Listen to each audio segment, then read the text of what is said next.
There's a comedy page called Never on Sunday. It's got no dialogue to be done with faster. Sabrina recklessly zaps up some malts at the malt shop, merely putting her hand over Harvey's eyes in a lame attempt to hide magic from him. But because it was in front of Pop Tate, he makes Harvey do the dishes for him to pay off the bill. It was common sense of her to not do this. Archie's Laugh Out Issue 3, Jughead and Ethel with Sabrina and I Wanna Hold Your Hand. Archie says it was nice of Veronica's father to let them have a picnic on his country property. Meanwhile, Ethel chases Jughead in the recurring joke that hasn't aged well.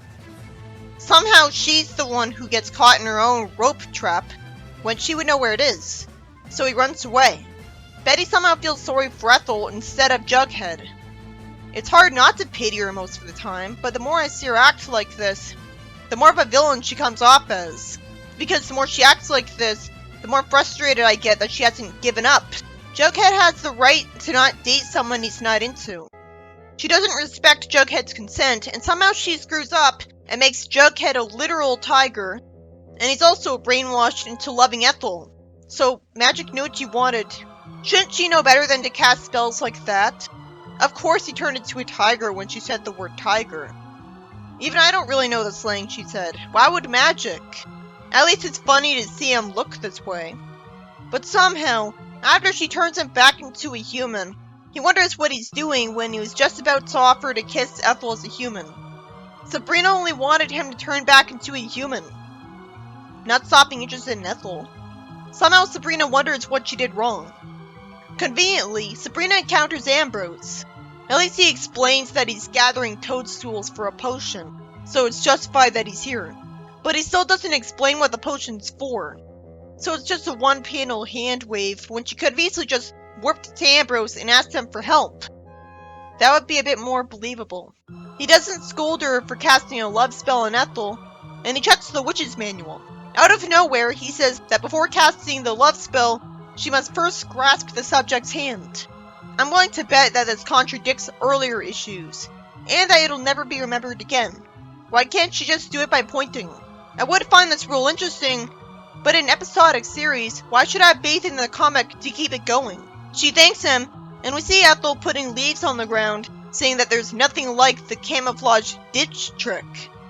She hides behind a tree and thinks Jughead will be hers. Then Sabrina tells Jughead to come here a minute, and we see Ethel in the tree above her, and she jumps to the conclusion that Sabrina is asking him out, and somehow she doesn't instantly get heard right behind them when she screams at them. She jumps until the branch breaks and falls out of the tree, and somehow she isn't injured from that. For some reason, Sabrina just asks him to hold her hand, instead of brainwashing him into doing that, when she's fine with ignoring his consent with a love spell while she's at it. I understand that she's just naive and well-intentioned, so she's not a monster for this, but good grief. Ethel wastes time accusing Sabrina, and thankfully Ethel's distracted because the hamburgers are ready. Why is she allowed to be here? Did they just invite her to the picnic because they felt sorry for her? Because she's not showing a close friendship with any of them. I mean, I guess the reason Jughead never called the cops on her is literally the sad real-life reason that they would just laugh him off because she's a girl, or he thinks that's the case. Ethel asks for a dozen burgers, but so does Sabrina. Archie just thinks the fresh air has given them some appetite. And Ethel puts a bunch of hamburgers in the bush and says it's the old hamburger bush trick, which is amusing because nobody ever does that. She says that the minute he grabs a burger, he'll pull a string, which will ring the bell, and then she'll shoot an arrow to cut the rope holding that bale of hay. She sure was prepared to have all of these trap materials here. It's really predictable that Ethel will fail every time, because she's preparing a trap, and that reminds me of Wile E. Coyote in Scratch and Grounder. He immediately sees through the trap. That's a twist. I thought Sabrina would be the one to ruin her plan. Instead, somehow Moose falls for the trap. No one would. He can even get burgers from the place Archie's getting them whenever he wants, so there's no excuse. He wouldn't think burgers grow in bushes. The hay falls on Moose, making me wonder if it's realistic that he wouldn't be injured from it. Sabrina assumes Ethel really did get Jughead with her trap. Somehow Sabrina thinks it's Jughead's hand and not Moose's hand, and casts a love spell on what's normally an awful character. About time to get comedy against him that's not just him being dumb or evil. And Ethel doesn't appreciate him.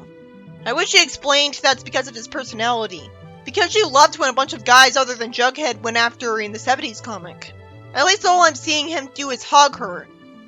That's kinda sweet, and so is what he's saying. The story ends with them chasing Ethel.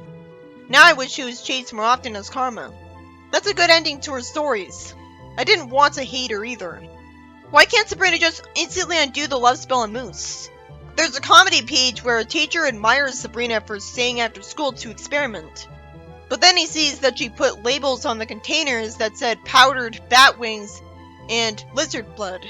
She wouldn't bring them here because that'd be too suspicious. This happened in Madhouse Glad's issue 74. The plot of the story was that Ethel was trying to capture Jughead so that she could kiss him. And Sabrina somehow rooted for Ethel and tried to cast his love spell on Jughead. But somehow she's incompetent enough to fail at it.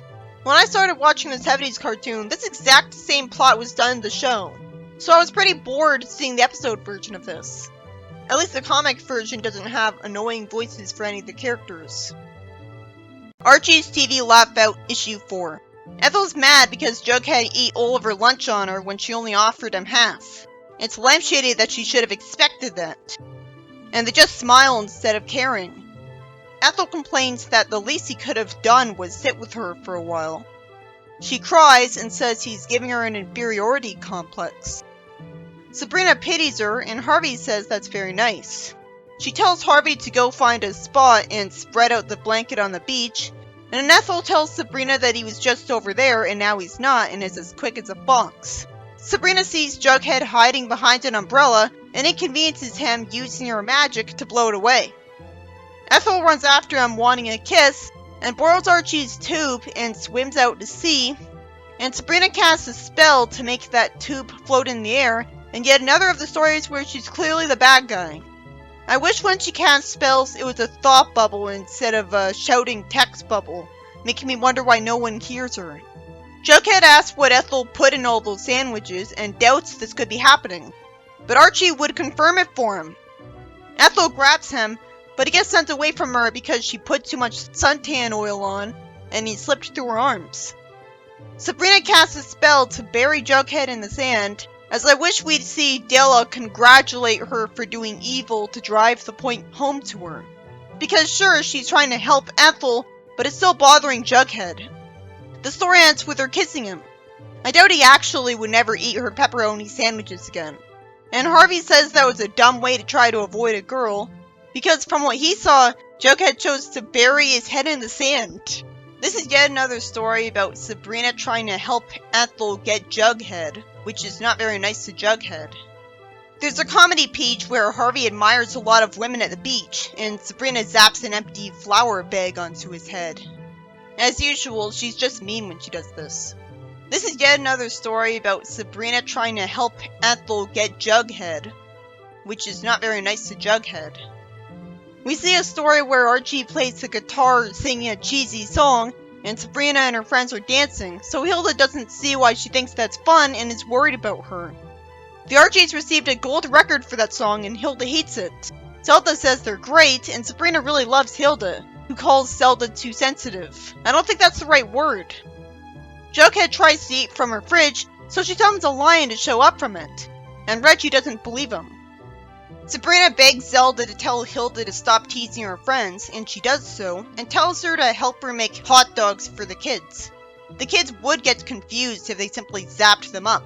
Sabrina shows Jughead that there's only food in the fridge. I assume there's a time skip, since the next panel immediately shows Zelda with hot dogs, which Sabrina thanks her for. Hilda thinks Jughead needs to be taught some table manners just because he's enjoying some food. So she uses magic to make the Frankfurter bite him.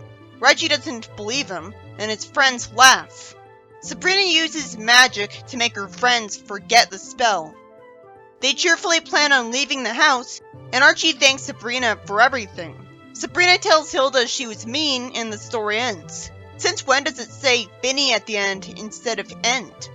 I'm choosing not to mention when I get to stories in the Sabrina Complete Collection that I've already reviewed in the 70s comic.